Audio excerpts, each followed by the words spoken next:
नमस्कार मित्रों, स्वागत है आपका मेरे YouTube channel novels in audio dot Gaurav में। मित्रों, आपके सामने प्रस्तुत है महान रोमांटिक राइटर गुलशन नंदा जी का एक और महान रोमांटिक उपन्यास चंदन। इसकी कहानी आपको बहुत ही पसंद आने वाली है, लेकिन उससे पहले मैं आपको बता दूं कि जैसा कि आपको पता है कि हमारे चैनल पर पुराने, दुर्लभ, प्रसिद्ध उपन्यास प्रस्तुत किए जाते हैं। रोमांटिक, थ्रिलर, फैंटेसी से भरपूर उपन्यास। और इसी क्रम में हमने आपके सामने प्रस्तुत किए गुलशन नंदा जी के 7 उपन्यास: सांवली रात, भंवर, पीले फूल, मैली चांदनी, माधवी, कटी पतंग और पतिता। रोमांस के बादशाह रानू के 2 उपन्यास फूलों की रानी, प्यासी शबनम, राजवंश का एक उपन्यास पुतली, देवकीनंदन खत्री जी का चंद्रकांता, गोपाल राम घेमरी की हंसराज की डायरी, व्योमकेश बख्शी की कहानियाँ। ये सारे उपन्यास आपको मौलिक रूप में प्रस्तुत किए गए, यानी बिना किसी काट छांट के, जैसा कि आजकल मार्केट में देखने में आता है। आजकल काट छांट कर बुक्स मिल रही हैं या फिर नहीं भी मिल रही। इन सारी कहानियों को आप अवश्य सुनिए, आपको अवश्य ही आनंद आएगा। आपका समय बिल्कुल भी खराब नहीं होगा, मैं गारंटी लेता हूँ। दूसरी बात, यदि आप चैनल सब्सक्राइब नहीं किया है तो आप चैनल सब्सक्राइब कर लीजिए, क्योंकि चैनल सब्सक्राइब करने से आपको ये फ़ायदा होता है कि एक तो आपको पता चल जाता है समय समय पर कि मैंने अगला वीडियो कौन सा डाला है। दूसरा, जब आप चैनल सब्सक्राइब कर देते हैं तो जब भी आप यूट्यूब खोलते हैं तो नीचे सब्सक्रिप्शन जो लिखा होता है उसको दबाने पर आपको मेरा चैनल ऊपर दिखाई देगा जो आपने सब्सक्राइब किया है। फिर उस चैनल पर आप दबाइए, वहाँ पर आप पहुँचेंगे व्यू चैनल पर। फिर व्यू चैनल को दबाइए तो आप चैनल के अंदर पहुँच जाएंगे। वहाँ पर आप वीडियोज़ को दबाइए तो इससे आपके सामने सारे वीडियोज़ लाइन से आ जाएंगे। फिर आप जो वीडियो देखना चाहें वहाँ पर आप देख सकते हैं। इसलिए चैनल को सब्सक्राइब जरूर करें, नहीं तो आप किसी दूसरे चैनल की स्टोरी सुनने लग जाएंगे बीच में। और हाँ, एक बात और, सब्सक्राइब करके जो साइड में बेल का बटन दिया होता है यानी घंटी का, उसको आप दबाइए। फिर वहाँ पर आप ऑल का बटन दबाइए ताकि आपको नोटिफिकेशन समय समय पर मिलते रहें। तो ठीक है, अब मैं शुरू करता हूँ गुलशन नंदा जी का बेहद रोमांटिक उपन्यास चंदन का भाग 1। अध्याय 1। एयर इंडिया का बोइंग विमान अमेरिका और यूरोप की धरती को पार करता हुआ तेजी से भारत की ओर बढ़ता चला जा रहा था। जैसे जैसे विमान भारत की भूमि के निकट आता जा रहा था, भारतीय यात्रियों के दिलों की धड़कनें तेज होती जा रही थीं। उनके चेहरों पर स्वदेश पहुंचने की व्याकुलता स्पष्ट झलक रही थी। यात्रियों में बालयोगी चेतनानंद भी अपने 5 चेलों के साथ विराजमान थे।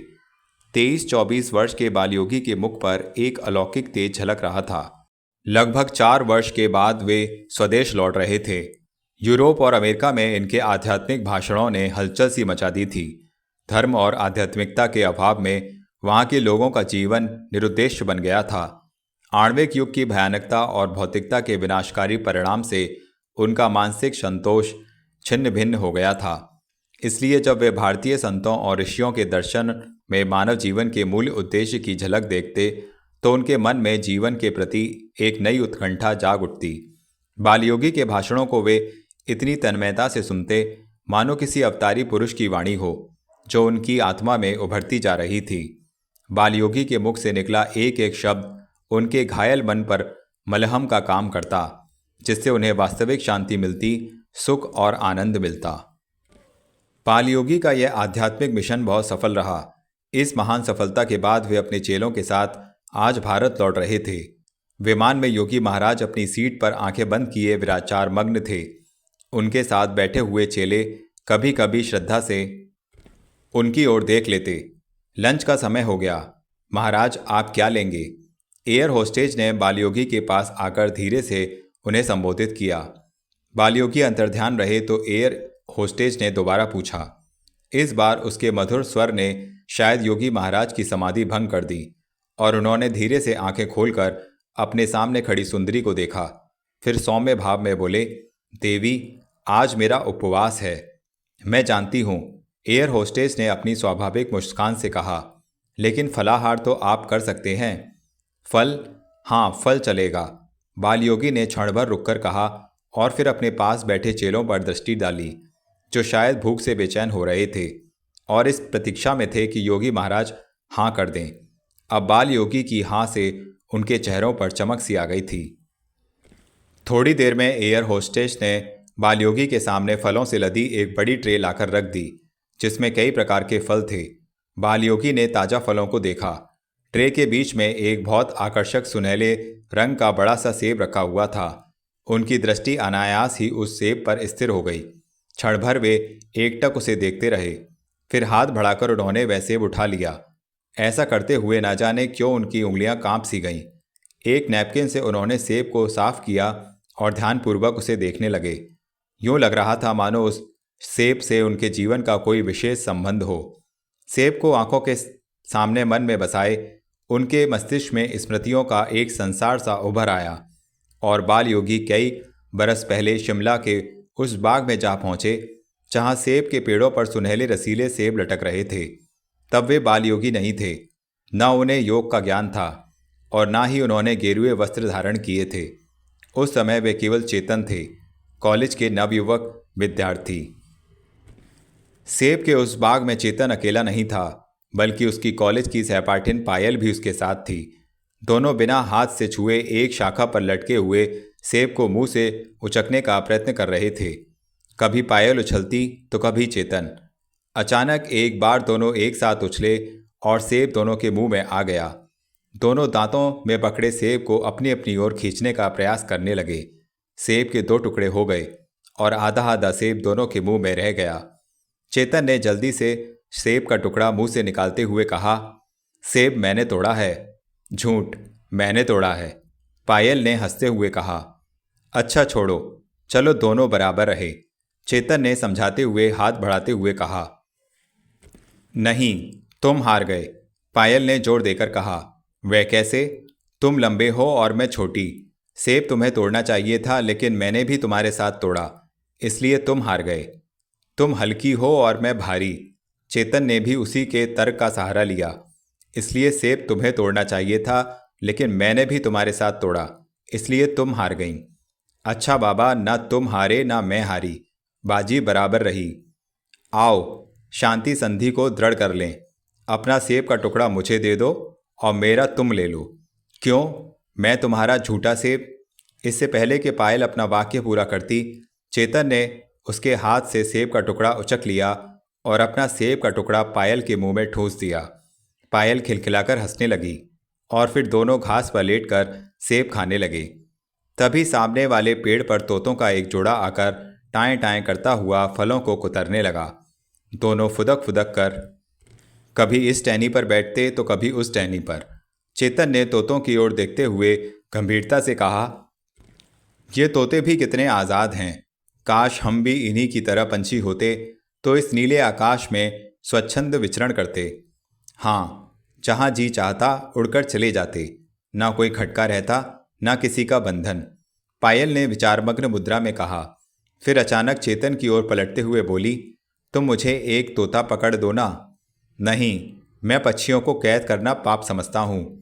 कैद नहीं करूँगी, मैं उसे मेहमान बनाकर रखूँगी। अच्छे अच्छे फल खिलाऊँगी, पूरी और मिठाइयाँ खिलाऊँगी और उसका नाम रखूँगी। उसने शरारत से चेतन की ओर देखा और क्षण भर रुककर बोली, चेतन, ओ, तो तुम मुझे तोता बनाना चाहती हो? चेतन ने बुरा सा मुंह बनाते हुए और उसकी चुटिया पकड़कर जोर से खींच ली। उई!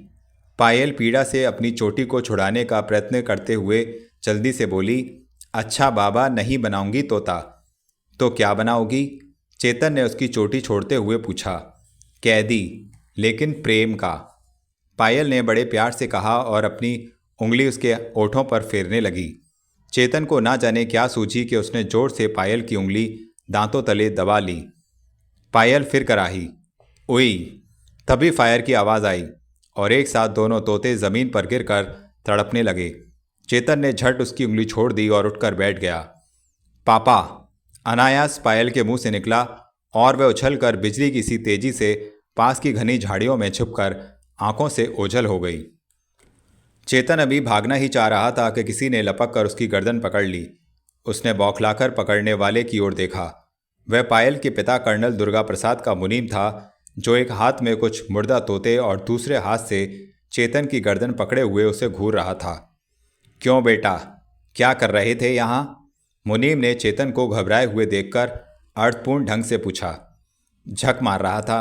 चेतन ने एक झटके से अपनी गर्दन छुड़ाते हुए कहा, लेकिन इससे पहले कि वह पलटकर भाग निकलता, स्वयं कर्नल दुर्गा प्रसाद हाथ में बंदूक लिए उसके सामने आ खड़े हुए और बड़े कठोर स्वर में बोले, तुम यहाँ क्या कर रहे हो? जी मैं आपके बाग से एक सेब लेने आया था। माँ जी जब भी उपवास रखती हैं इसी बाग का सेब खाती हैं।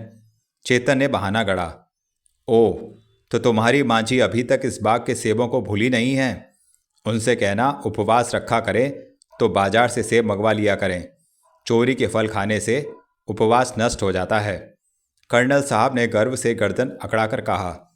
चेतन को लगा जैसे किसी ने उसके मुंह पर थप्पड़ मार दिया हो, लेकिन उसने क्रोध पर नियंत्रण करते हुए धीरे से कहा, भूल हो गई, क्षमा कर दीजिए, लेकिन आइंदा ऐसी भूल ना होने पाए। यह बाग तुम्हारे बाप का नहीं है। कर्नल साहब ने फिर ताड़ना दी। अब चेतन से सहन ना हो सका। उसने घृणा भरी नज़रों से कर्नल साहब की ओर देखा और बोला, था तो मेरे बाप का ही। यह बात और है कि अब आप इसके मालिक बन बैठे हैं।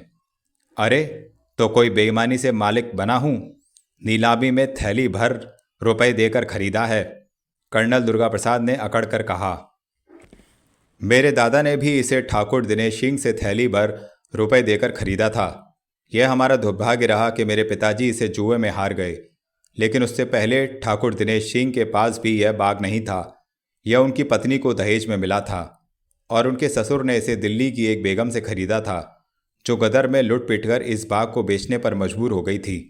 कर्नल साहब, यह बाग अधिक समय तक किसी के पास नहीं रहेगा। इसी का इतिहास है। शायद किसी का शाप है इसे। मैं जुआरी नहीं हूं कि तेरे बाप की तरह जुए में हार जाऊंगा। कर्नल दुर्गा प्रसाद गरज कर बोले। बेटी तो दहेज में दे सकते हैं, चेतन ने कहा, और इससे पहले कि वह उस पर अपनी बंदूक तानते, चेतन भागकर झाड़ियों की ओट में उनकी दृष्टि से ओझल हो गया। कर्नल साहब तिल मिलाकर रह गए। इतने में मुनीम वहीं जमीन पर पड़ी पायल की पाजेब के 2 घुंघरू उठाकर बोला, सरकार, छोकरे ने कुछ गलत नहीं कहा। क्या बकते हो? कर्नल साहब एक झटके से उसकी ओर पलटते हुए बोले, ये रहे पायल की पाजेब के घुंघरू सरकार। उसने हथेली पर घुंघरू रखकर हाथ कर्नल साहब की ओर बढ़ा दिया।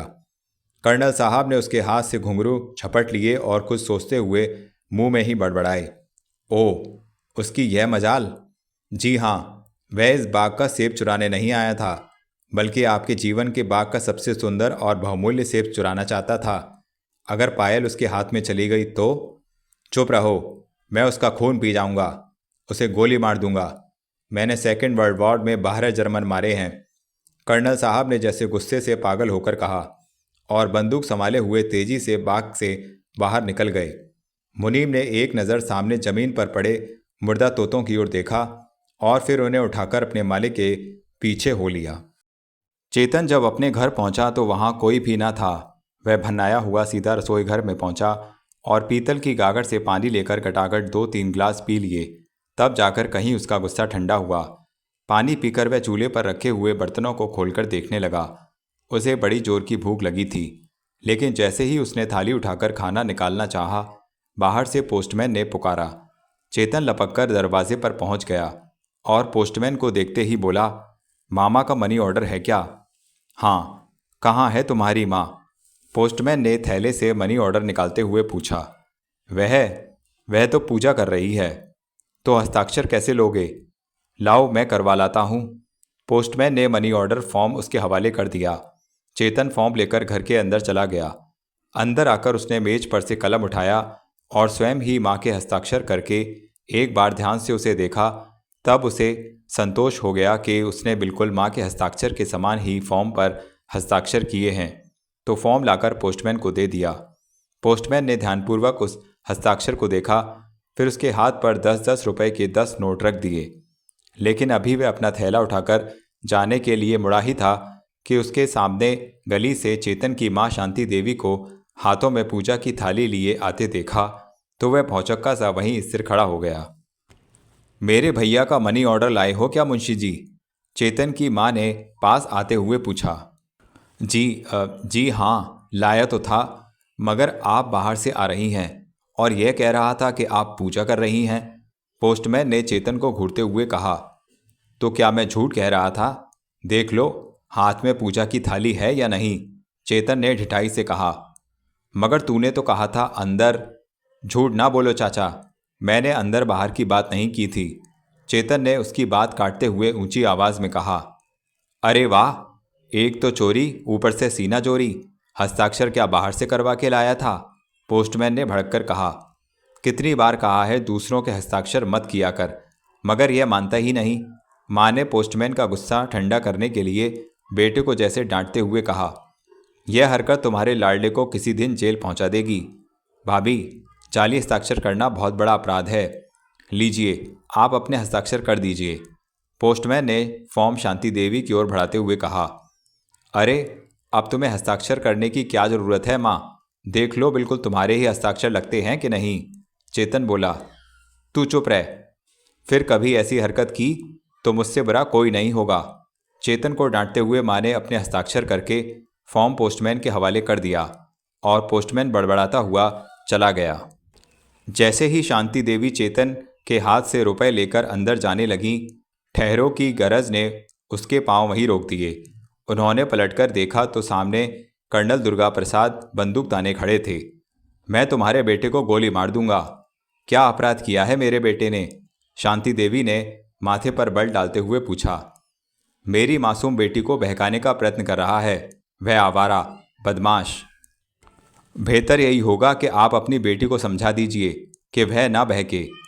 वह नादान है, लेकिन आप तो नादान नहीं है कर्नल साहब। ओ समझा, तुम भी अपने बेटे का साथ दे रही हो? जी नहीं, लेकिन जब आप मेरे ही सामने मेरे बेटे को आवारा और बदमाश कहें तो आपकी बात का समर्थन भी तो नहीं कर सकती। तो याद रखना शांति देवी, अगर तुम्हारे बेटे ने अब फिर मेरी बेटी से मिलजोल बढ़ाने की प्रयत्न किया तो मैं उसे जीवित नहीं छोड़ूंगा। मैंने सेकेंड वर्ल्ड वॉर में 12 जर्मन मारे हैं। चलो मुनीम जी। इससे पहले कि शांति देवी कर्नल साहब की इस धमकी का कोई उत्तर देती, वे वहाँ से जा चुके थे। शांति देवी ने गुस्से से किवाड़ बंद किया और क्रोध से चेतन की ओर देखा, जो किवाड़ के पीछे छिपा उन दोनों की बातें सुन रहा था। माँ के चेहरे के बदलते हुए रंग को देखकर वह बोला, वाह माँ, क्या उत्तर दिया है कर्नल की बंदूक का। वह इससे पहले कि वह अपनी बात पूरी कर पाता, माँ ने एक थप्पड़ चेतन के गाल पर जड़ दिया। चेतन चौंका और तड़प कर चीख पड़ा। माँ, मैं तेरी हर शरारत बर्दाश्त कर सकती हूँ, लेकिन तू किसी की बहू बेटी की इज्जत उछाले, यह मुझसे सहन नहीं होगा। लेकिन माँ, बस बस, मुझे कुछ सफाई नहीं चाहिए। मैं जानती हूँ तुम क्या कहोगे। यही ना कि तुम उस लड़की से प्यार करते हो, उससे तुम्हें प्रेम हो गया है और वह तुम्हें चाहती है। आजकल हर नौजवान की जवान पर ऐसे ही शब्द रहते हैं, लेकिन याद रखो, एक जुआरी बाप के बेटे को प्यार करने का कोई अधिकार नहीं। उसे पहले खानदान का कलंक मिटाना है, घोर परिश्रम करना है, अपने बाप की बदनामी को मिटाकर कुछ बनना है, समझे? वह एक ही सांस में सब कुछ कह गई और फिर बिना उसका उत्तर सुने पूजा की थाली उठाए अंदर चली गई। चेतन देर तक वहां खड़ा अपनी माँ के कहे शब्दों पर विचार करता रहा। पहली बार माँ ने इतने कड़े शब्दों में उसे अपने मन की बात कह दी थी। उसमें ताड़ना भी थी और चेतावनी भी। अध्याय 2। दूसरे दिन खाली पीरियड में चेतन और पायल दोनों कॉलेज की लाइब्रेरी में अध्ययन कर रहे थे। दोनों मौन और अपनी अपनी पुस्तक में तल्लीन थे, लेकिन कभी कभी बीच में पुस्तक से दृष्टि हटाकर एक दूसरे को भी देख लेते थे। पायल तो नाम मात्र की पुस्तक खोली थी, उसका ध्यान हमेशा चेतन में ही था। वह धीरे धीरे खिसकती हुई चेतन के बिल्कुल पास आ गई और धीमे स्वर में बोली, आज क्या बात है, बड़े उखड़े हुए लग रहे हो। माँ ने तुमसे मिलने की मनाही दी है। मनाही तो मेरे पापा ने भी की है। क्या कहा उन्होंने? अगर उस आवारा से मेलजोल बढ़ाया तो मैं उसे गोली मार दूंगा। तो तुमने क्या कहा? कुछ नहीं, बस चुप रही और मन ही मन मुस्काई। क्यों? सभी माता पिता पहले यही धमकी देते हैं, लेकिन बाद में प्रेम के सामने झुक जाते हैं। यह तुमने कैसे जाना? पुस्तकों से, किस्से कहानियों से। लेकिन पायल, पुस्तक की बातें और वास्तविकता में बहुत अंतर है। मैं एक बदनाम लड़का हूँ, जुआरी का बेटा हूँ। तुम्हारे पापा हमारा एक हो जाना कभी स्वीकार नहीं करेंगे। उनके लिए ऐसी कल्पना भी अप्रिय है। देखो चेतन, कल क्या होगा यह तो मैंने कभी नहीं सोचा, लेकिन आज मैं तुमसे प्यार करती हूँ और मेरे लिए इसी आज का बहुत बड़ा महत्व है। नहीं पायल नहीं, मैं अपनी माँ की बाट नहीं टाल सकता। यह कहकर चेतन ने मेज पर से अपनी पुस्तकें उठाईं और तेजी से लाइब्रेरी के बाहर निकल गया। पायल उसे रोकने के लिए आगे बढ़ी, लेकिन फिर अपने पास बैठे दूसरे विद्यार्थियों को अपनी ओर घूरते हुए देखकर वहीं रुक गई। एकाएक कोने में बैठा एक विद्यार्थी गुनगुनाया, इश्क ने गालिब निकम्मा कर दिया, वरना हम भी आदमी काम के थे। और इसके बाद व्यंग भरे ठहाकों ने जैसे उसके कान छेद दिए और वह पुस्तक में दृष्टि गाड़ कर वहीं बैठ गई। क्षण भर में ही उसका सारा बदन पसीने से तरबतर हो गया था। कॉलेज से लौटते ही पायल अपने बाग के उस कोने में चली आई जहां चंदन का एक वृक्ष था और वह उसके नीचे चेतन से मिला करती थी। यह वृक्ष बचपन से ही चेतन के एकाकीपन का साथी था। वह प्रायः उस पेड़ के पास घंटों खड़ा चंदन की सुगंध लेता रहता था। उसे उन विषैले सांपों से भी डर नहीं लगता था जो प्रायः पेड़ के तने और उसकी टहनियों से लिपटे हुए थे। चेतन इस समय भी वहीं बैठा अपनी कल्पनाओं में खोया हुआ था। पायल बगल में पुस्तकें दबाए धीरे धीरे चलती हुई उसके पास चली आई। उसके पाँव के नीचे सूखे पत्तों की चिरमिराहट से चेतन चौंक कर पलटा और पायल को अपने पास खड़ा देखकर आश्चर्य से पूछा, तुम यहाँ? हाँ, पायल ने संक्षिप्त सा उत्तर दिया। तुम यहाँ क्यों चली आई? चंदन के पेड़ की सुगंध लेने। झूठ, तुम मुझसे मिलने आई हो। सब जानते हो तो भी मुझसे पूछते हो। तुम्हें यहाँ नहीं आना चाहिए था। क्यों? कर्नल साहब ने देख लिया तो तुम्हारी यह स्वतंत्रता भी छिन जाएगी। फिर तो और भी आनंद आएगा। कैसे? क्या तुमने पढ़ा नहीं? जब जूलियट को उसके पिता ने कैद कर पा दिया था तो रोमियो दुर्ग की दीवार फांदकर भी उससे मिलने आया करता था। वह उसका दीवानापन था। मेरा प्रेम भी तो उससे कम नहीं, पायल ने भोलेपन से कहा और चेतन की आंखों में देखने लगी। जब चेतन ने उसकी बात का कोई उत्तर नहीं दिया तो वह फिर बोली, चेतन, तुम चंदन से क्या उसकी महक छीन सकते हो? लेकिन इस महक को मैं अपना भी तो नहीं कह सकता। देखो तो, चंदन के तने से नाग लिपटे हुए हैं, लेकिन ये नाग इस पेड़ का कुछ नहीं बिगाड़ सकते। चंदन इसका सारा विष अमृत में बदल देता है। तुम कहना क्या चाहती हो? क्या यह संभव नहीं कि हमारा पवित्र प्रेम समाज के इस विष को खींचकर अमृत में बदल दे? इसके लिए तुम्हें अपने पिता से विद्रोह करना होगा और तुम्हें अपनी माँ से। पायल जल्दी से बोल पड़ी, नहीं पायल नहीं, मुझसे इतनी बड़ी परीक्षा मत लो। मैं अपनी विधवा माँ का इकलौता सहारा हूँ। कहते हुए चेतन बच्चे के समान बिलख उठा और पायल का सामना न कर सकने के कारण मुंह मोड़कर खड़ा हो गया। इस समय वह एक विचित्र असमंजस में था।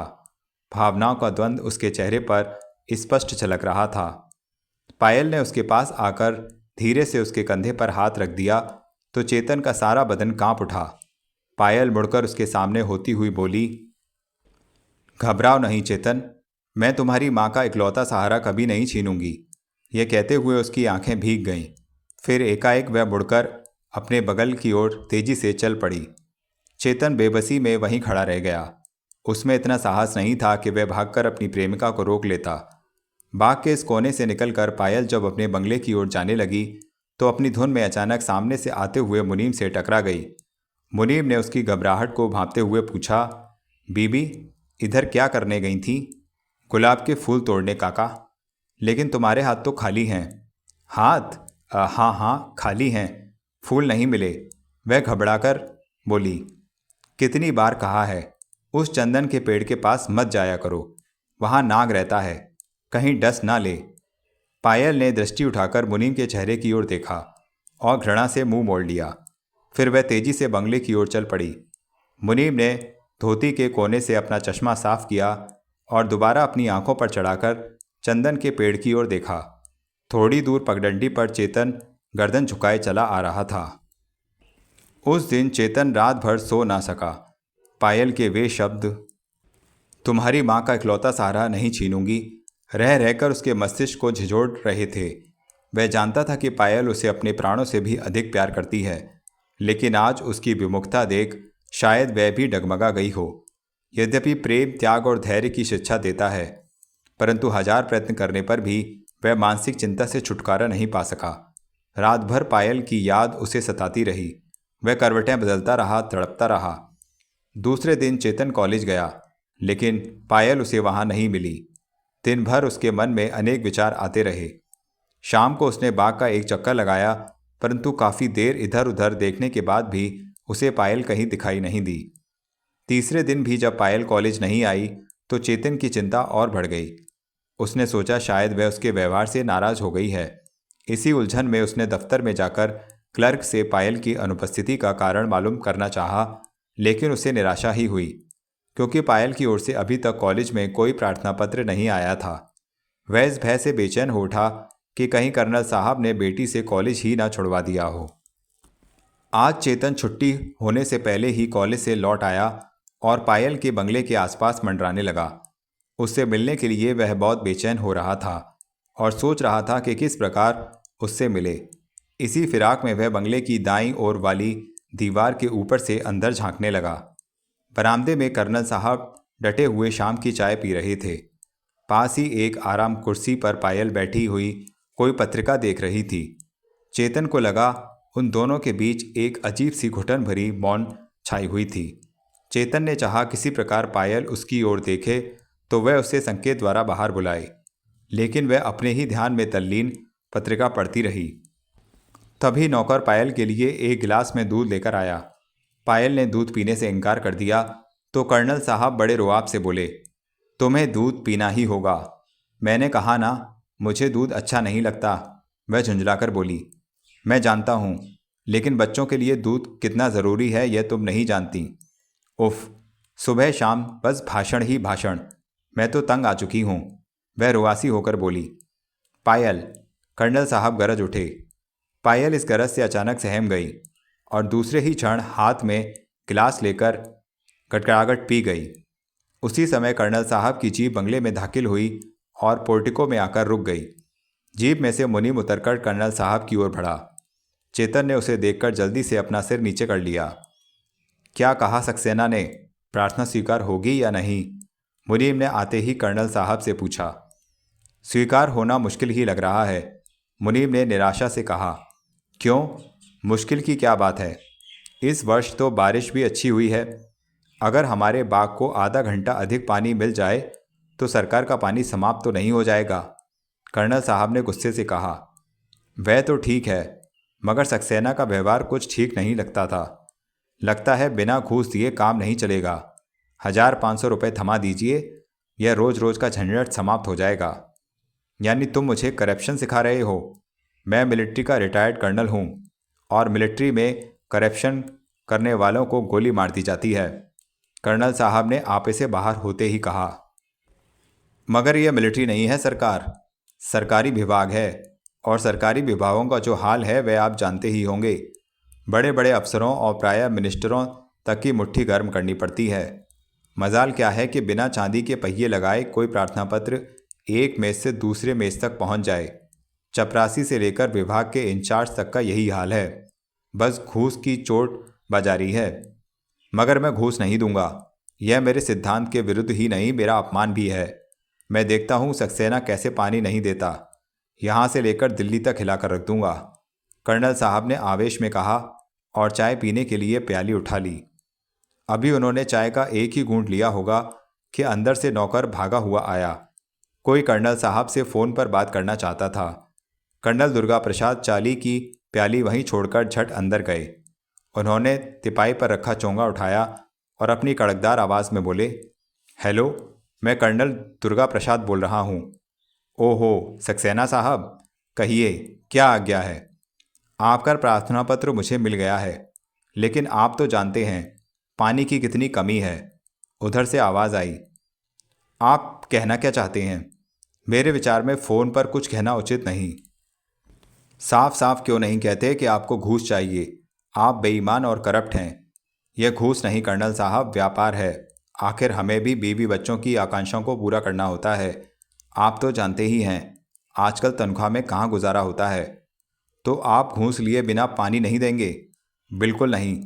शायद आप मुझे नहीं जानते, मैं कर्नल दुर्गा प्रसाद हूँ। मैंने सेकेंड वर्ल्ड वॉर में 12 जर्मन मारे हैं। आप जैसे उल्लू के पट्टे मेरा कुछ नहीं बिगाड़ सकते।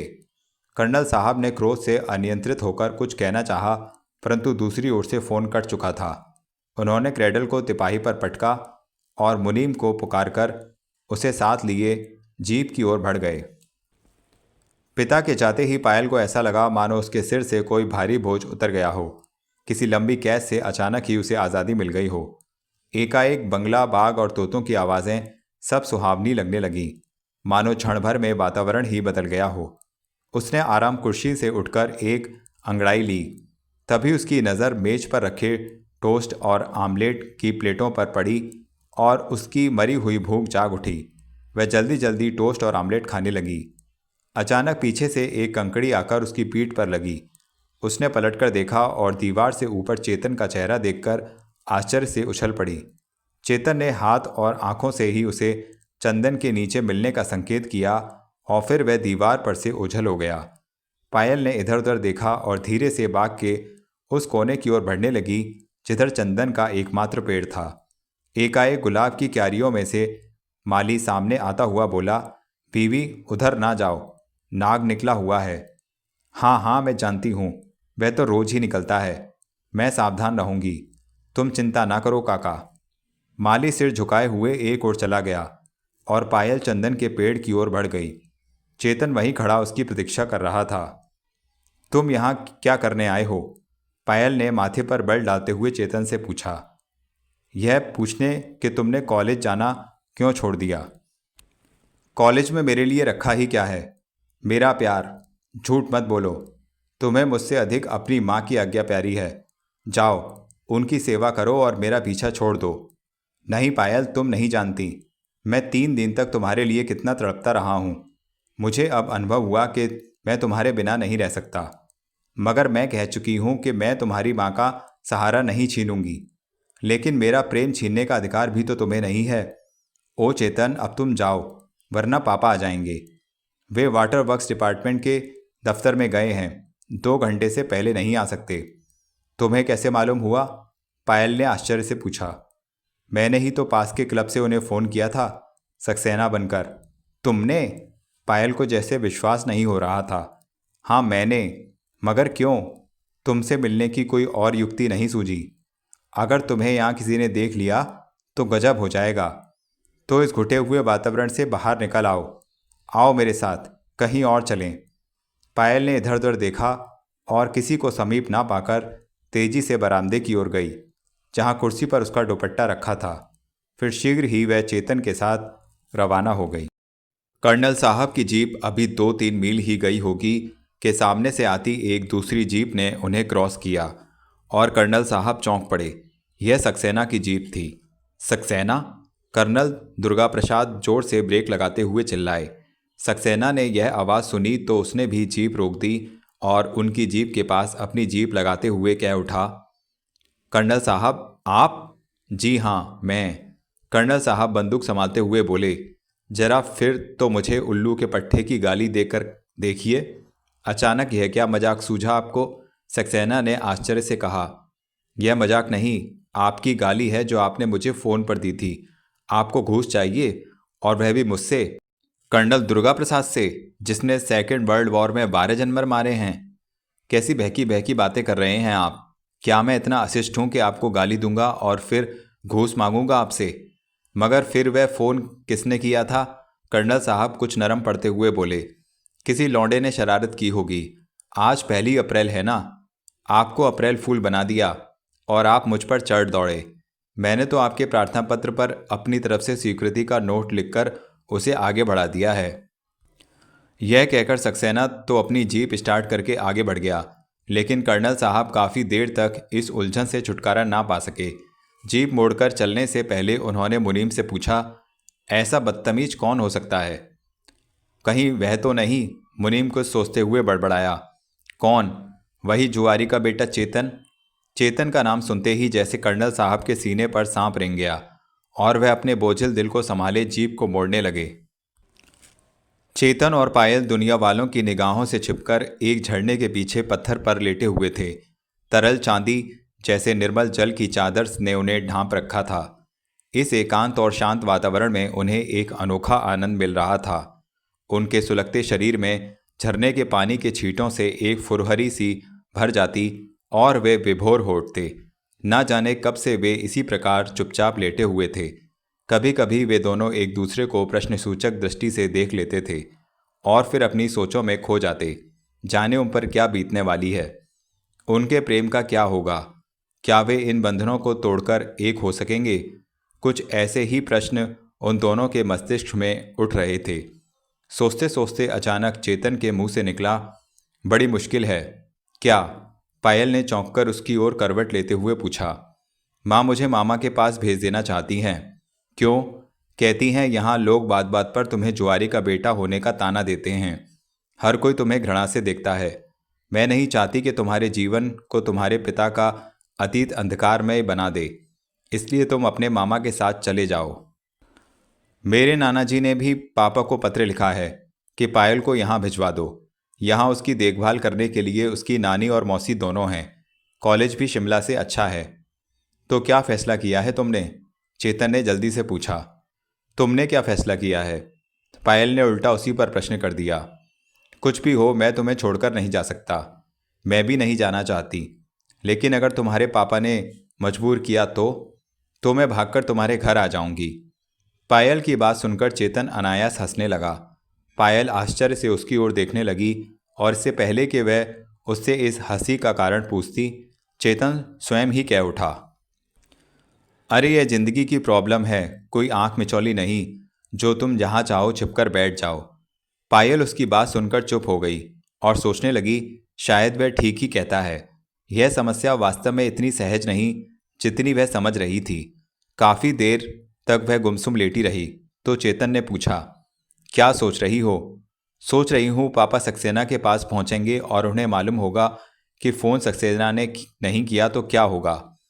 होगा क्या? अगर उन्हें मुझ पर संदेह हुआ तो फिर सेकेंड वर्ल्ड वॉर में 12 जर्मन मारने लगेंगे और कुछ अधिक ही ताव आया तो बंदूक उठाकर हवा में एक फायर कर देंगे। चेतन के मुंह से अभी यह निकला ही था कि पहाड़ियां फायर की आवाज़ से गूंज उठीं। दोनों एक साथ उछलकर बैठ गए। सामने पहाड़ी पर कर्नल साहब अपने मुनीम के साथ खड़े थे। फायर कट चुकने के बाद वे बंदूक में और कारतूस भर रहे थे। पिता को देखते ही पायल तेजी से एक ओर भाग खड़ी हुई और चेतन ने उनकी गोली से बचने के लिए नदी में छलांग लगा दी और डुबकी लेकर उनकी दृष्टि से ओझल हो गया।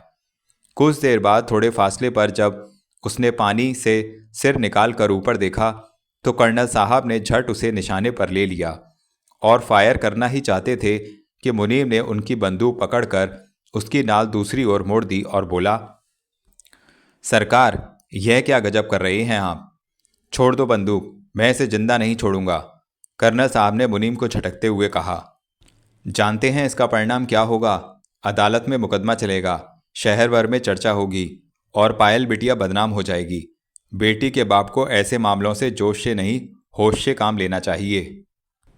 मुनीम की बातों ने सचमुच कर्नल के होश ठिकाने कर दिए। उन्होंने बंदूक कंधे पर रख ली और मुनीम की ओर देखकर बोले, तुम कहते तो ठीक हो, लेकिन बताओ फिर क्या किया जाए? बिटिया के नाना की बात मान लीजिए और शीघ्र ही उसे उनके यहाँ भिजवा दीजिए। उन्होंने तो लड़का भी देख रखा है। थोड़ा कम पढ़ा लिखा है तो क्या हुआ है, जो लखपति का बेटा है। मेरा विचार में तो तुरंत हाँ कर देनी चाहिए। शादी होते ही बिटिया सब भूल भाल जाएगी। इस रोग का बस यही इलाज होता है। कर्नल साहब ने मुनीम की बात का कोई उत्तर नहीं दिया। उनकी आंखों में अभी तक खून उतरा हुआ था और दृष्टि नदी में उस स्थान पर जमी हुई थी जहां अभी अभी डुबकी लगाकर चेतन उनकी नज़रों से ओझल हो गया था। अध्याय 3। चेतन आज देर से कॉलेज पहुंचा था। मां की तबीयत अचानक खराब हो जाने के कारण वह उसे लेकर डॉक्टर के पास चला गया था। उसके वहां से लौटने तक कॉलेज के 3 पीरियड समाप्त हो चुके थे। जैसे ही वह क्लास में दाखिल होने लगा, दरवाजे पर ही उसकी मुलाकात अपने घनिष्ठ मित्र मुरारी से हो गई।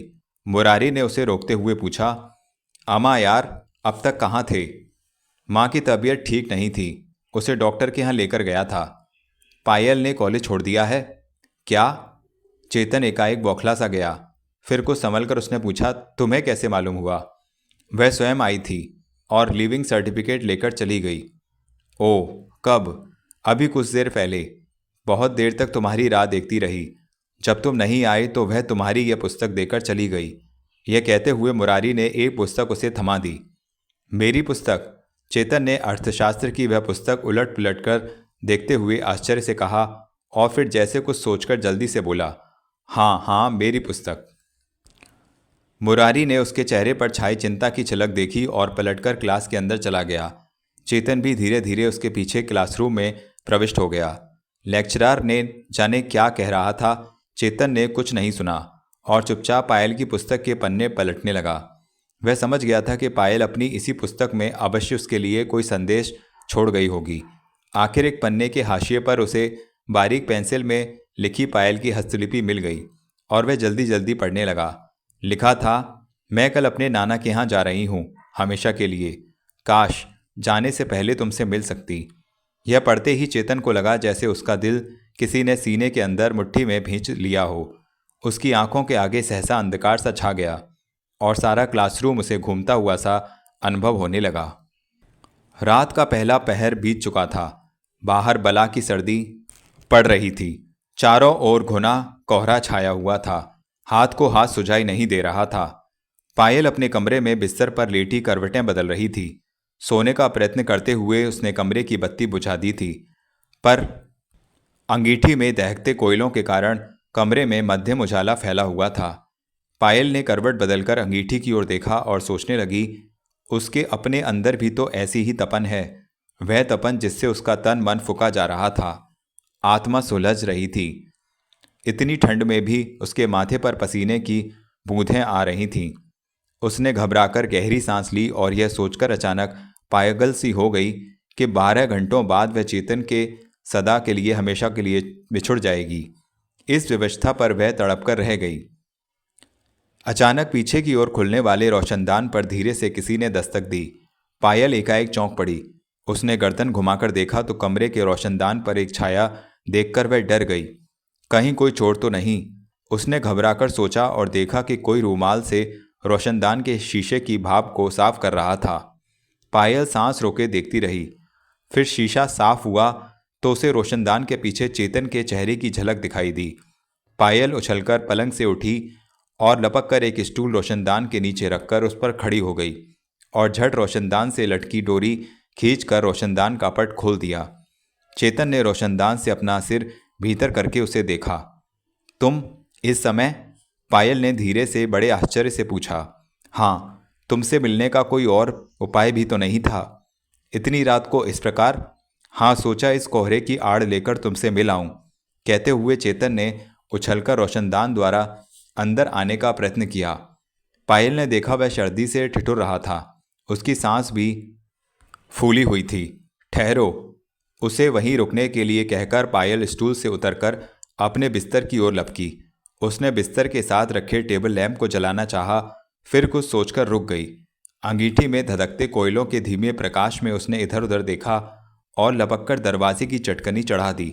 फिर स्टूल पर चढ़कर उसने हाथों का सहारा देकर चेतन को रोशनदान से अंदर खींचना चाहा, लेकिन इस प्रयत्न में स्टूल फिसल गया और वह धड़ाम से फर्श पर आ गिरी। उसके गले में एक घुटी सी चीख निकली। चेतन रोशनदान में ही आधा लटका रह गया था। तभी बाहर से कुत्ते के भौंकने की आवाज़ आई। पायल ने घबराकर चेतन को देखा और झट उसे भाग जाने का संकेत किया। चेतन ने बड़ी कठिनाई से अपना धड़ तंग रोशनदान में से निकाला और नीचे कूद पड़ा। चेतन बाहर की ओर भागा ही था कि कर्नल साहब का अल्सेशियन कुत्ता जैक्सन उस पर झपट पड़ा और उसने चेतन की टांग पकड़ ली। चेतन ने एक झटके से अपनी टांग छुड़ाकर भागना चाहा, लेकिन कुत्ता घुर्राकर दोबारा उस पर झपट पड़ा। इस बार कुत्ते की मुंह में चेतन की कमीज का दामन आ गया। चेतन ने बड़ी मुश्किल से अपने आप को छुड़ाया और चारों ओर छाई गहरी धुंध का सहारा लेते हुए भागता चला गया। कुत्ते के भौंकने की आवाज़ सुनकर कर्नल दुर्गा प्रसाद हड़बड़ाकर उठ बैठे और अपनी बंदूक संभाले बाहर निकल आए। बरामदे में खड़े होकर उन्होंने हवा में फायर किया और जोर से कुत्ते को पुकारने लगे, जैकी जैकी। कुछ ही देर में घर के सारे नौकर इकट्ठे हो गए और बंगले की सारी बत्तियां जल गईं, लेकिन बाहर छाए कोहरे के कारण भागने वाले चोर का कोई चिन्ह नहीं मिला। चंद मिनट बाद जैकी भागता हुआ अपने मालिक के पास आ खड़ा हुआ। उसके मुंह से चेतन की कमीज का एक टुकड़ा था जिस पर खून के धब्बे भी थे। कर्नल साहब ने जैकी के मुंह से वह टुकड़ा निकाला और उसे ध्यान से देखने लगे। उसके पास खड़े नौकर उस चोर का बिल्कुल गलत अनुमान लगा रहे थे। उन्होंने नौकरों को डांटकर चुप कराया और स्वयं गुस्से से भरे अंदर चले गए। तेजी से चलते हुए वह पायल के कमरे के सामने आकर रुक गए। एक बार उन्होंने उस कपड़े के टुकड़े को फिर देखा और पायल के दरवाजे की ओर जोर से थपथपाने लगे। थोड़ी देर बाद कमरे के किवाड़ खुले। पायल इस प्रकार आंखें मलकर पापा को देखने लगी जैसे गहरी नींद से अभी अभी उठी हो और उसकी आंखों में अभी भी नींद भरी हो। जम्हाई लेते हुए उसने बोझिल आवाज से पापा कहा और कर्नल साहब उसे घूरकर देखते हुए कमरे में घुस आए। अंदर आते ही उन्होंने दीवार में लगे स्विच को ऑन कर दिया। उजाला होते ही वे बेटी की आंखों में झांकते हुए उसकी घबराहट का अनुमान लगाने लगे। उन्होंने कमरे के चारों ओर दृष्टि दौड़ाकर निरीक्षण किया। एक और स्टूल गिरा देखकर अनायास उनकी दृष्टि ऊपर रोशनदान पर चली गई। रोशनदान आधा खुला हुआ था। कर्नल साहब उसके पास जाकर बंदूक ऊंची करके उसकी नाल से रोशनदान के पट की जांच करने लगे। पायल सिर से पैर तक कांप उठी। कर्नल साहब अचानक उसकी ओर मुड़े और कड़कती आवाज में बोले, कौन आया था यहाँ? जी कोई भी तो नहीं। पायल के ओंठ थरथराए। कर्नल साहब की आंखें क्रोध से लाल हो रही थीं। कुछ कहने के लिए उन्होंने ओंठ खोले लेकिन कुछ सोचकर चुप रह गए और आगे बढ़कर रोशनदान की डोरी को खींचकर खटाक से रोशनदान बंद कर दिया। वे जाने के लिए पलटे ही थे कि उनकी दृष्टि पायल के पास रखे मेज पर पड़ी जिस पर हैरोल्ड रॉबिन्स का उपन्यास वेयर लव हैज़ गॉन रखा था। कर्नल साहब ने नॉवल उठाकर उसका नाम पढ़ा और झुंझलाकर उपन्यास को फाड़कर अंगीठी में डाल दिया। पायल एक और सहमी खड़ी थी। वह तेजी से उसकी ओर मुड़े और क्रोधित स्वर में बोले, कितनी बार कहा है ऐसे गंदे बाजारू नॉवल बच्चों के पढ़ने के लिए नहीं होते। यह कहकर गुस्से में भरे वह तेजी से बाहर निकल गए। पायल सहमी हुई डर से कांपती चुपचाप पापा को जाते देखती रही। उपन्यास को फाड़कर जलाने की तह में क्रोध का जो कारण छिपा था वह उसे भली भांति समझ चुकी थी। कुछ देर वह वहीं गुमसुम खड़ी रही, फिर बोझिल कदमों से चलती हुई बिस्तर पर जा गिरी और फूट फूट कर रोने लगी। कुछ समय उसे अपनी माँ की याद आ गई थी। लड़की अपने मन की कुछ पीड़ा माँ पर तो व्यक्त कर सकती है, परंतु पिता से वह क्या कहे, और पिता भी ऐसे जो हर समय हाथ में बंदूक थामे रहते हों। उधर चेतन छिपते छिपते अपने घर में पहुंचा तो उसकी माँ बेटी की प्रतीक्षा में अभी तक जाग रही थी। शांति देवी ने सिर से पैर तक बेटे को निहारा। फटी हुई कमीज, हाथों पर खरोंचें और तमतमाया चेहरा देखकर वह डर गईं। चेतन एक नज़र माँ की ओर देखकर अपने कमरे में जाने लगा तो माँ ने रोककर कहा, माँ का हाल भी नहीं पूछेगा क्या? ओ हाँ, कैसी हो माँ? बुखार उतरा कि नहीं? वह खिसियाकर बोला। बदन तो ठंडा है लेकिन दिमाग जैसे गर्मी से फटा जा रहा है। क्यों माँ? आधी आधी रात तक तुम घर से बाहर रहो तो क्या मेरा दिमाग ठिकाने रह सकता है? माँ, वास्तव में मुरारी मेरा दोस्त है ना, उसके यहाँ पढ़ने चला गया था। कोहरे में कुछ दिखाई नहीं दे रहा था। रास्ते में एक जगह पैर फिसल गया और मैं कीचड़ में गिर गया। ये धब्बे जो देख रही हो ना, उसी के हैं। चेतन जल्दी जल्दी एक ही सांस में कह गया। तभी माँ की दृष्टि उसके पांव पर लगे लहू पर पड़ी तो वह घबराकर चीख उठी, अरे यह क्या? लहू? ओ, यह कुछ नहीं माँ, कोई पत्थर लग गया होगा, चेतन ने लापरवाही से कहा। शांति देवी पलंग पर से उठकर बेटे के पास चली आई और पांव पर से उसकी पतलून उठाकर देखने लगी। पिंडली पर कुत्ते के काटने का घाव देखकर वह परेशान होकर बोली, तू कहाँ गया था रे? कहा ना, मुरारी के यहाँ गया था। माँ से ही झूठ बोलेगा? नहीं माँ, कभी नहीं, चेतन ने अपने कानों को हाथ लगाते हुए कहा। लेकिन ये तो किसी जानवर के दांतों के निशान हैं। अरे नहीं माँ, जानवर कैसा? कहा ना, पत्थर लग गया होगा। फिर झूठ? शांति देवी घूरकर उसकी आंखों में देखती हुई बोली, अरे तू कहीं बगीचे में तो नहीं गया था उस छोकरी से मिलने? उफ़ो, तुम तो हर बात में उस बेचारी को बीच में ले आती हो, बात बात पर संदेह करती हो। मान लो किसी जानवर ही ने काट लिया हो तो क्या पागल के बाघ के अलावा कहीं और कोई जानवर है ही नहीं क्या? उसने माँ से नजरें चुराते हुए कहा। माँ चेतन की झल्लाहट और नजरें चुराने के ढंग से समझ गई कि वह झूठ बोल रहा है। उसने सोचा कि यदि वह यूं ही उस पर प्रश्नों की बौछार करती रही तो ऐसा ना हो कि वह उससे विद्रोह कर बैठे। इसलिए वह गुस्से को पी गई और ओठों पर बनावटी मुस्कुराहट लाते हुए बोली, तू ठहर, मैं इस घाव को साफ करके भर देती हूँ। अरे नहीं माँ, यह बहुत मामूली घाव है, मैं जानती हूँ, लेकिन जानवर का काटा कभी कभी खतरनाक हो जाता है। आदमी पागल हो जाता है ना। अब जानता है तो तर्क क्यों करता है। वैसे तो तू भी दीवाने से कम नहीं है। कहते हुए माँ रसोई घर में चली आई। चेतन अपने घायल पांव को धीरे धीरे जमीन पर टेकता हुआ पलंग पर जा बैठा। टखनों के पास जहां जैकी ने दांत गाड़े थे वहां उसे बहुत जलन हो रही थी, लेकिन वह दांत भींचे इस पीड़ा को पीने का प्रयास कर रहा था। शांति देवी रसोई से लाल मिर्चें पीसकर ले आईं और उनका मोटा लेप चेतन के घावों पर लगा दिया। लेप लगते ही चेतन को ऐसा अनुभव हुआ जैसे उसके घावों पर अंगार रख दिया गया हो। अनायास उसके मुंह से सिसकी निकल गई और उसने दोनों हाथों से अपने पैरों को पकड़ लिया। अब इतनी ठंडक में भी उसका चेहरा पसीने से भीग गया था। धीरे धीरे जलन कम होने लगी और उसके चेहरे से संतोष छलकने लगा। क्यों रे, जलन कम हुई? माँ ने पूछा। हाँ माँ, यह देसी टोटका ही ऐसा है, तुरंत काम करता है। यह टोटका नहीं माँ, तुम्हारे स्नेह भरे हाथों का जादू है। चेतन ने माँ के दोनों हाथ अपने हाथों में लेकर प्यार से कहा। स्नेह से शांति की आंखें भीग गईं और उसने अपने बेटे को अपनी बाहों में खींच लिया। बाहर के शीत से चेतन का बदन बर्फ हो रहा था। अब माँ की गोद की गर्मी से उसकी धमनियों में लहू फिर अपनी गति से चलने लगा और चेतन को एक अनोखे ढंग का आराम मिलने लगा। तो तूने क्या फैसला किया? माँ ने थोड़ी देर बाद मौन को तोड़ा। किस बात का माँ? अपने मामा के यहाँ जाने का। तुमसे अलग होने को जी नहीं चाहता पगला। माँ ने उसके सिर पर प्यार से हाथ फेरते हुए कहा। क्या उम्र भर माँ की गोद में सिमटा रहेगा? कल को बहू आ गई तो माँ को पूछेगा भी नहीं, रात दिन। बस बस, और भाषण ना दो। चेतन माँ की बात काटकर बोला। अगर तुम्हारी इसी में खुशी है तो मैं यहाँ से चला जाऊँगा। केवल चले जाना ही काफ़ी नहीं, तुम्हें इस शहर में एक महान आदमी बनकर लौटना होगा, ताकि यहाँ के लोग तुम्हें पिता के नाम से नहीं बल्कि तुम्हारे अपने नाम से जाने पहचाने। अच्छा अच्छा, ऐसा ही होगा। अब जल्दी से खाना तो परोस दो, बहुत जोर की भूख लगी हुई है। चेतन ने माँ की गोद से अलग होते हुए कहा और उठकर मुंह हाथ धोने स्नानागार की ओर चला गया। शांति देवी बेटे की इस असाधारण आज्ञाकारिता पर मन ही मन फूली नहीं समाई और बेटे के लिए खाना परोसने रसोई घर की ओर चली गईं। डाकगाड़ी चीखती चिंघाड़ती रात के सोए हुए अंधकार को झिंगोरती जगाती चली आ रही थी। डाइनिंग कार में यात्री रात का खाना खाने में व्यस्त थे। एक कोने में कर्नल साहब और पायल की खाने की मेज पर विराजमान थे। कर्नल साहब के आगे अंग्रेजी ढंग का खाना परोसा हुआ था। वह चुपचाप छुरी कांटों की सहायता से खाना खा रहे थे। उनका दिल बहुत बोझिल था, लेकिन वह अपनी मनोदशा बेटी पर व्यक्त नहीं करना चाहते थे।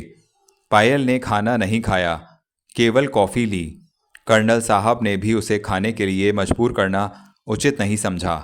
भावों का तूफान स्वयं ही चढ़ता है और अपना समय लेकर स्वयं उतर भी जाता है। दोनों ओर गहरा मौन छाया हुआ था। पायल के चेहरे से गहरी उदासी झलक रही थी। वह अपने और अपने पिता के मध्य छाई घुटन से बहुत बेचैन हो रही थी।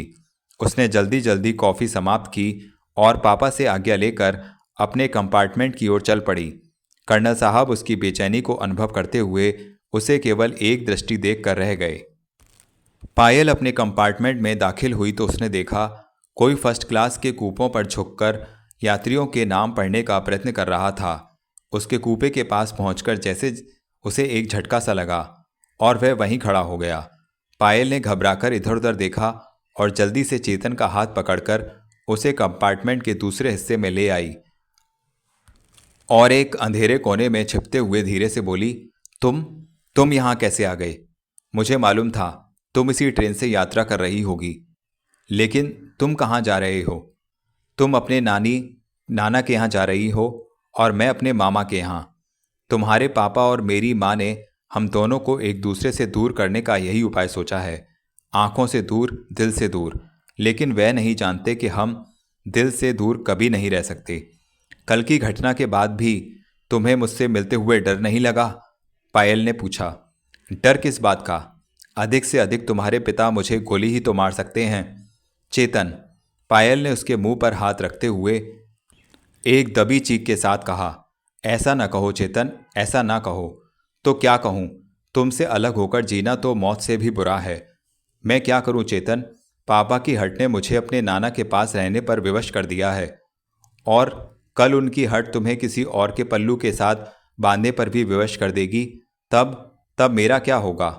वह दिन कभी नहीं आएगा चेतन। उस बंधन से पहले ही मैं अपने प्राण दे दूंगी। यह सब पुस्तकों की बातें हैं, कोरी कल्पना है। तो फिर मैं क्या करूं? तुम मुझे क्या सलाह देते हो? चेतन कुछ देर के लिए सोच में पड़ गया। फिर ध्यान से उसने पायल के चेहरे को देखा और उसकी भीगी पलकों को उंगलियों से साफ करते हुए बोला, आओ मेरे साथ भाग चलो। चेतन, पायल की एक दबी दबी चीख निकल गई। हाँ पायल, तुम्ही ने तो कहा था तुम अपनी माँ को छोड़ दो, मैं अपने पापा को छोड़ दूंगी। मैंने तुम्हारे प्रेम के लिए अपनी माँ को छोड़ने का फैसला कर लिया है। अब तुम्हारा क्या फैसला है? चेतन के इस प्रश्न ने पायल को असमंजस में डाल दिया। कहने और करने में बड़ा अंतर होता है। इतना बड़ा कदम उठाते हुए उसे डर लग रहा था। वह गुमसुम खड़ी अपने प्रेमी को देखती रही, जो उसके लिए इतना बड़ा बलिदान देने के लिए तैयार हो गया था। इससे पहले कि वह कोई निर्णय लेती, कर्नल साहब के खकारने की आवाज़ सुनाई दी। वह डाइनिंग कार के पास वापस लौट रहे थे। पायल जल्दी से चेतन को बाथरूम में धकेलती हुई अपने कूपे की ओर चल पड़ी। कहाँ गई थी? कर्नल साहब ने बेटी को देखते हुए पूछा। कहीं नहीं पापा, बाथरूम में थी। ओह चलो, 11 बज चुके हैं, उन्होंने घड़ी देखते हुए कहा। पायल ने उनके साथ कूपे में प्रवेश किया और जल्दी से पापा का बिस्तर बिछाने लगी। कर्नल साहब ने कहा कि यह काम वह स्वयं कर लेंगे, लेकिन पायल ने उनकी एक नहीं सुनी और बड़े प्यार से बिस्तर बिछा दिया। फिर कपड़े से साफ करके उनके चप्पल बर्थ के नीचे रखे और कोट उतारने में उनकी सहायता करने लगी। कर्नल साहब उसके व्यवहार में यह मधुर परिवर्तन देखकर कुछ आश्चर्य से उसे देखने लगे। क्या देख रहे हैं पापा? पायल ने प्यार से पूछा। कुछ नहीं, मुझे आज अनुभव हो रहा है कि मैं एक बेटी का बाप हूँ। क्या आज तक मैं आपकी बेटी नहीं थी? उसने दुलार से पूछा। बेटी तो थी, लेकिन बेटी का सा प्यार नहीं किया था। आप ही ने कब मुझे एक पापा की तरह चाहा है? बाप का सा स्नेह कब दिया है आपने? क्या करूं, उस जुआरी के बेटे ने मेरा जीना दूभर कर रखा था। पापा के इस वाक्य ने पायल के दिल को नश्तर सा बनकर छुआ, लेकिन वह अपने भाव को दबाकर रह गई और गंभीर हो गई। कर्नल दुर्गा प्रसाद ने बेटी की इस मनोदशा को अनुभव किया और बोले, जानता हूँ तुम समझती हो मैं तुम्हारे साथ जाति कर रहा हूँ, लेकिन बेटी मैं एक बाप हूँ और हर बाप को अपनी औलाद की भलाई के लिए कुछ कड़ा व्यवहार करना ही पड़ता है। चेतन अगर जुआरी का बेटा और आवारा लड़का ना होता तो शायद उसका तुमसे मेलजोल मुझे ना अखड़ता। मुझे समाज में रहना है और तुम्हारा भी सुख देखना है, इसलिए जो कुछ मैं कह रहा हूँ वह उचित ही है। तुम अब छोड़िए पापा, पायल ने पिता की बात काटते हुए ओठों पर हल्की सी मुस्कुराहट लाते हुए कहा। जब जो स्थान छोड़ दिया तो वहाँ के निवासियों को याद करके क्या लेना। यह कहकर उसने अटैची से पापा का सफ़ेद सूट निकालकर उन्हें थमा दिया। कर्नल दुर्गा प्रसाद बेटी के इस वाक्य पर मन ही मन मुस्कुरा दिए और कपड़े बदलने बाथरूम की ओर चले गए। पायल फिर गंभीर हो गई। उसके मस्तिष्क में चेतन के शब्द आए, आओ मेरे साथ भाग चलो। एक पिंजरे में बंद पक्षी के समान निरंतर फड़फड़ा रहे थे। भाग चलो, भाग चलो। उसका मस्तिष्क झंझना रहा था और वह गंभीर दुविधा में थी। वह क्या फैसला करे? चेतन तो तैयार होकर आ भी गया था। उसके कहने पर वह अपनी माँ को छोड़ आया था। क्या वह अपने पापा को छोड़ सकती है? क्या वह इस हरकत का परिणाम भुगतने को तैयार है?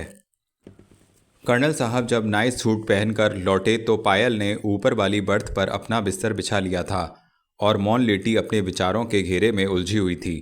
कर्नल साहब भी चुपचाप अपने बिस्तर पर लेट गए और फिर पायल से पूछकर उन्होंने बत्ती बुझा दी। थोड़ी देर में कर्नल साहब खर्राटे भरने लगे। न जाने आज कितने दिनों बाद उन्हें चैन की नींद आई थी। अब उन्हें विश्वास हो गया था कि उनकी बेटी ठीक रास्ते पर आ गई है। उधर पायल की आंखों से नींद कोसों दूर थी। वह बड़ी गंभीर मानसिक उलझन में थी। पिता या प्रेमी, दोनों में से किसको छोड़े, किसको अपनाए? बहुत सोचने पर प्रेमी का प्यार पिता के स्नेह से बढ़ गया और उसने चेतन के साथ भागने का फैसला कर लिया। यह निश्चय कर चुकने के बाद उसके दिल में पिता का स्नेह फिर उमड़ आया। वह अब उस पिता को कभी न देख सकेगी। वह पिता जिसने उसे बाप का दुलार ही नहीं दिया बल्कि माँ की ममता भी दी थी। कितने लाड़ प्यार से पाला है उन्होंने उसे। वह बड़ी देर तक औंधी लेटी नीचे सिर झुकाए धुंधले प्रकाश में पिता के चेहरे को देखती रही। उसका जी चाहा कि वह उनसे लिपट जाए, उनसे विदा होने से पहले एक बार भरपूर प्यार तो कर ले। लेकिन उनके जाग उठने के डर से वह ऐसा न कर सकी और चुपचाप टकटकी बांधे उन्हें देखती रही, बस देखती रही।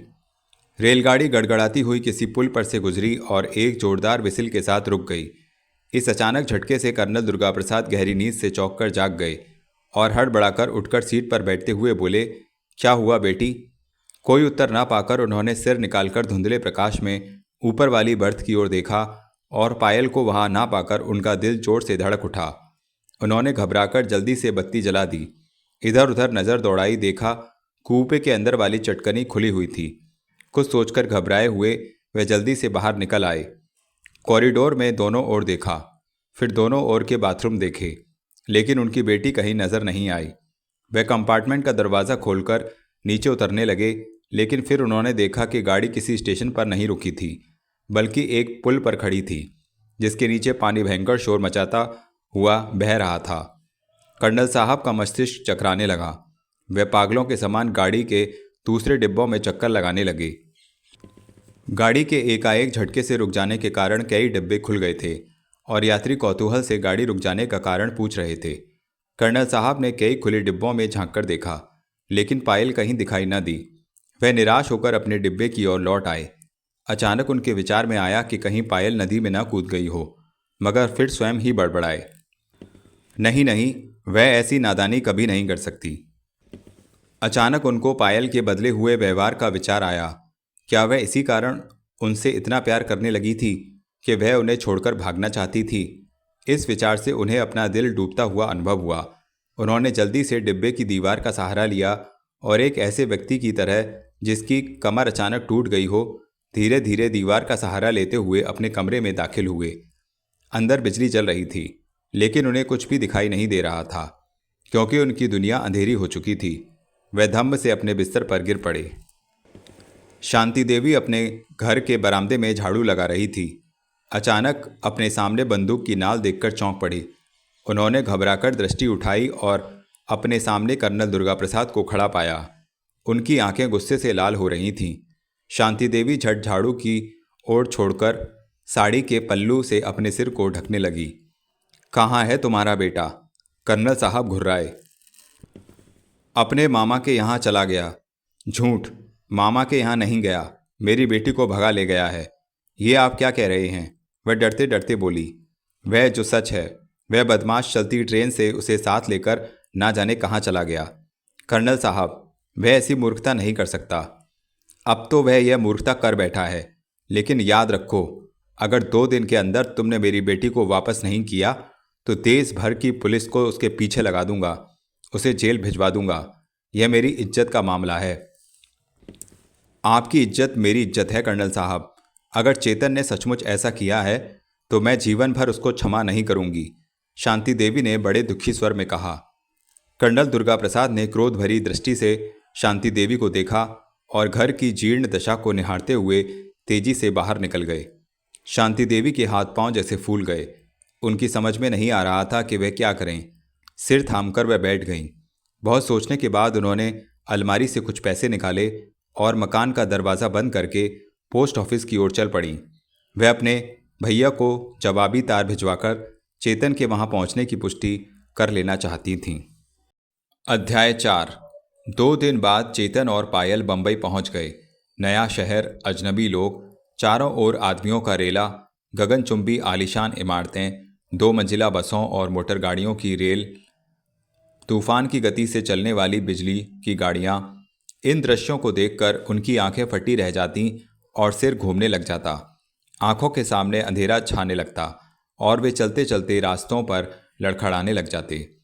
चेतन को विश्वास था कि कर्नल साहब अपनी बेटी की तलाश में पैसे और शक्ति का पूरा उपयोग करेंगे, इसलिए वह जल्दी से पायल को अपने साथ शादी के बंधन में बांध लेना चाहता था। वह जानता था कि विधिवत विवाह हो जाने के बाद कानून या समाज का कोई नियम उन्हें इस दूसरे से अलग नहीं कर सकता। लेकिन चेतन की यह आशा पूरी न हो सकी। पायल अभी वयस्क नहीं हुई थी। स्वयं विवाह करने योग्य होने के लिए उसे अभी और 6 महीने की अवधि चाहिए थी।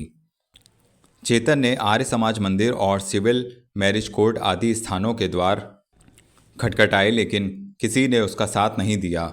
बल्कि उसे भली भांति समझा दिया गया कि यदि पायल वयस्क होने से पूर्व उसने उसके साथ विवाह करने का प्रयत्न किया तो उसे जेल की हवा खानी पड़ेगी। इस कानूनी रुकावट ने उनके दिलों में एक भय सा उत्पन्न कर दिया। अब उनके सम्मुख सबसे बड़ी समस्या यह थी कि वे 6 महीने किस प्रकार आदमियों के इस घने जंगल में जान पहचान वालों की नज़रों से छिपकर कहीं रह सकें। इस समस्या को सुलझाने के लिए वे अनजान सड़कों और गलियों को नापने लगे। काफ़ी भटकने के बाद अंत में उन्हें एक गली के अंदर छिपा हुआ सस्ता होटल मिल ही गया। प्रोपराइटर के नाम पर ही होटल का नाम था, राम भरोसे। होटल के आसपास रहने वाले निम्न मध्यम वर्ग के लोग थे जो अपनी अपनी धुन में मस्त थे। किसी को किसी दूसरे की चिंता न थी।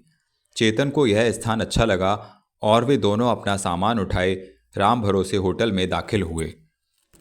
सामने ही काउंटर पर होटल का मालिक राम भरोसे स्वयं बैठा मैनेजर की ड्यूटी निभा रहा था। फूला हुआ गोल चेहरा, आंखों पर चश्मा, बुढ़े हुए सिर पर गुच्छानुमा चोटी, मस्तक पर सिंदूरी चंदन का तिरछा टीका और सफ़ेद साफ सुथरे खादी के कपड़े, ढील डॉल और हुलिये से शुद्ध घी के समान शुद्ध ब्राह्मण लग रहा था। लेकिन मुंह में राम नाम के स्थान पर माँ बहन की गंदी गालियाँ थीं जो वह मुफ्त ही अपने नौकरों में बांट रहा था। जैसे ही राम भरोसे ने अपने सामने इस सुंदर जोड़े को खड़े देखा, उसके गले में आई मोटी सी माँ की गाली घुट कर रह गई और वह नाक पर अपना चश्मा ठीक करता हुआ बोला, सॉरी सर, यह नौकर कमबख्त जब तक गाली ना सुने काम ही नहीं करते। कहिए क्या सेवा करूं आपकी?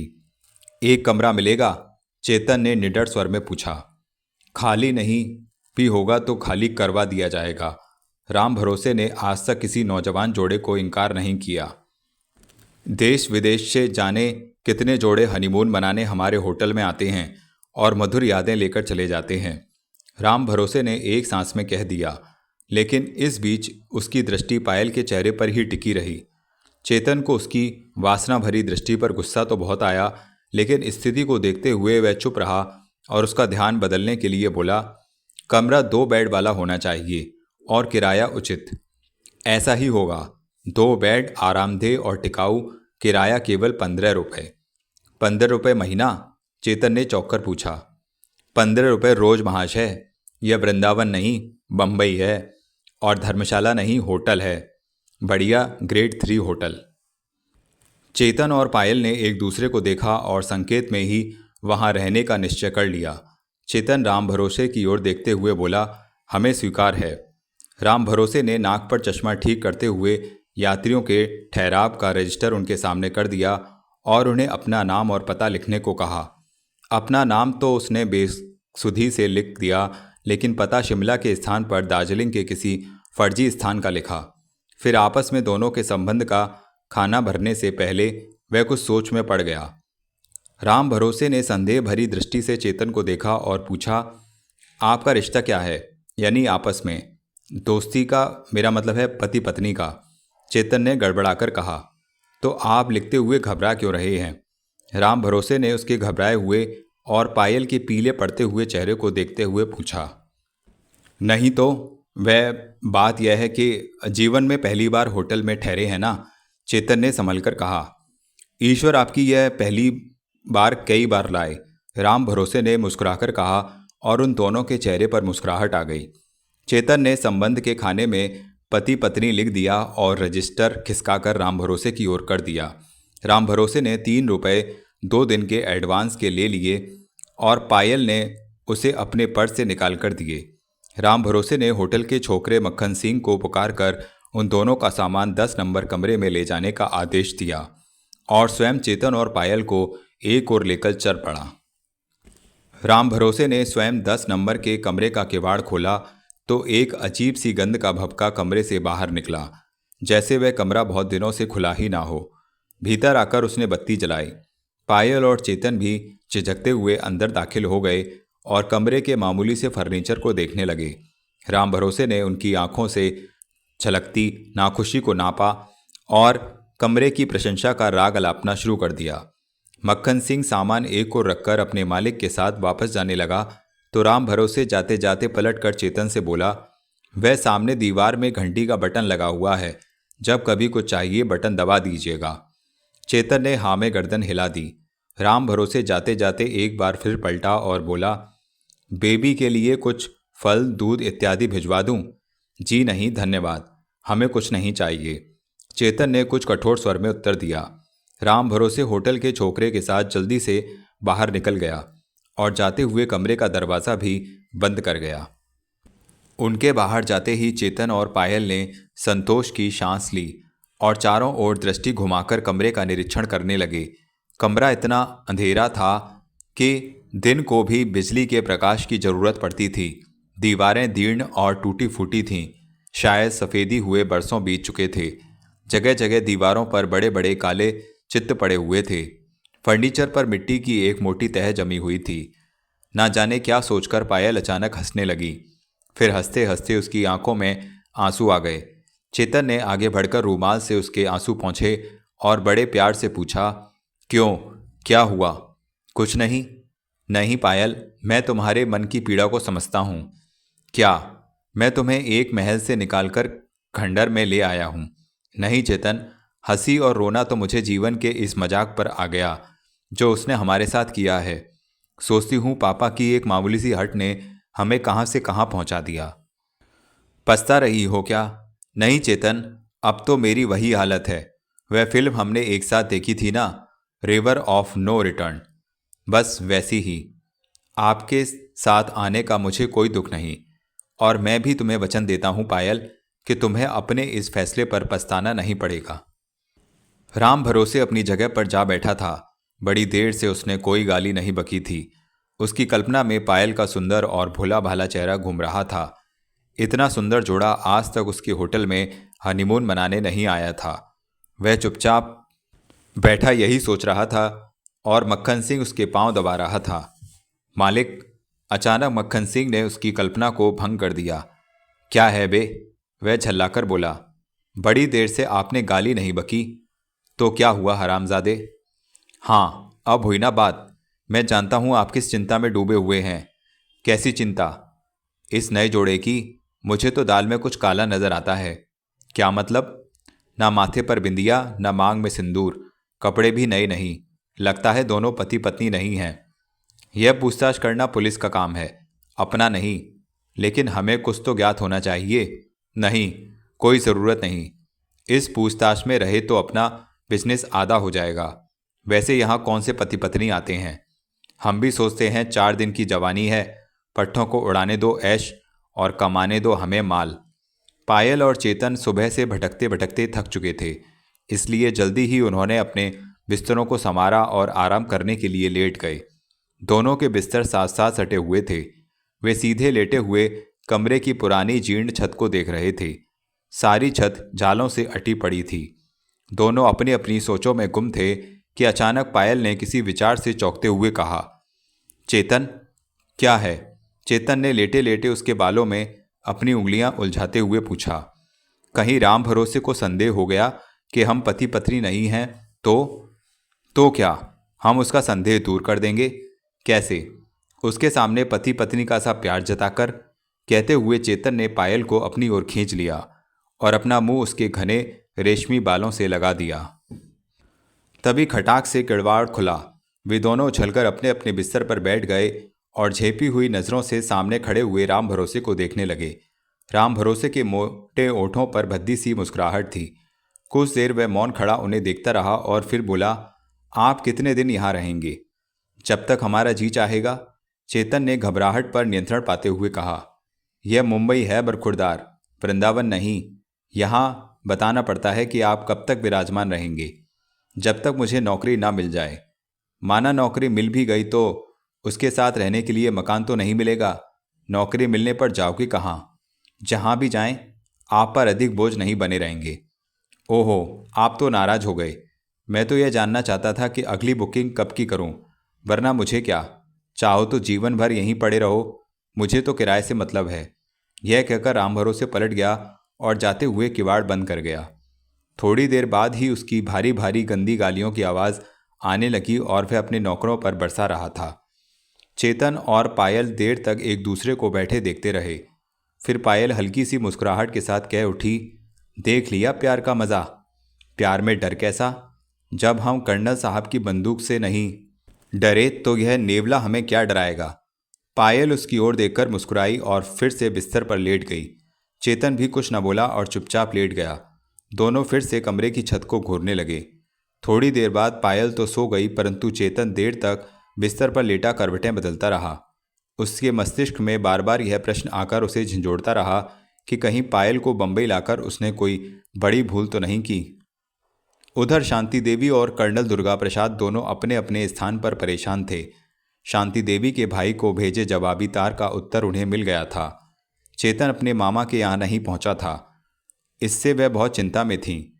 कर्नल दुर्गा प्रसाद के घर जाकर उन्होंने बेटे की इस हरकत पर उनसे क्षमा मांगनी चाही, लेकिन क्षमा करना तो दूर, कर्नल साहब जहरीले सांप के समान फुंकार कर उस पर बरस पड़े कि यह सब कुछ बुढ़िया के ही संकेत पर हुआ है। इस तरीके से वह अपना सेब का बाग हथियाना चाहती है। जब कई दिनों तक चेतन और पायल की कोई सूचना नहीं मिली, तब कर्नल साहब ने पुलिस स्टेशन जाकर चेतन द्वारा अपनी नाबालिग बेटी के अपहरण किए जाने की रिपोर्ट लिखा दी। सब इंस्पेक्टर बख्शी ने उन्हें सांत्वना देते हुए उनकी लड़की को शीघ्र ढूंढ निकालने का वचन दिया। कर्नल साहब को इस सांत्वना से थोड़ी आशा बंधी, लेकिन उनकी बेचैनी कम नहीं हुई।